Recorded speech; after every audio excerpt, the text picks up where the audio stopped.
హైదరాబాద్ శివారు నాచారం పారిశ్రామిక గోదాంలో భారీ అగ్ని ప్రమాదం సంభవించింది. టెంట్ హౌస్ గోదాంలో పెద్ద ఎత్తున అగ్నికీలలు ఎగిసిపడి మంటలు చెలరేగాయి.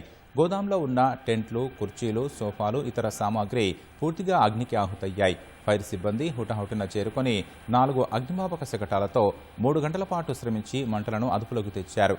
ప్రమాదం జరిగిన సమయంలో ఎవరూ లేకపోవడంతో ప్రాణనష్టం తప్పింది. అయితే దాదాపు 60 లక్షల రూపాయలకు పైగా నష్టం జరిగిందని టెంట్ హౌస్ యజమానులు వాపోయారు.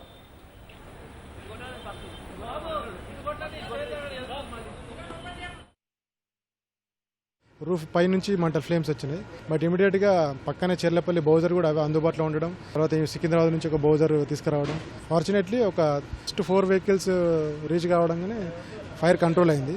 దీని వెనకాల ఇంకొకటి కూడా గోడౌన్ ఉంది, టెంట్ హౌస్ మెటీరియల్ స్టోర్ చేసిన గోడౌన్ ఉంది. సో ఫస్ట్ మేము దానికి స్ప్రెడ్ కాకుండానే కన్ఫైన్ చేద్దామని ప్రయత్నం చేసినాం. ఫార్చునేట్లీ ఒక 3 వెహికల్స్తోని ఫైర్ కంట్రోల్ చేసినాం ఇమీడియట్గా.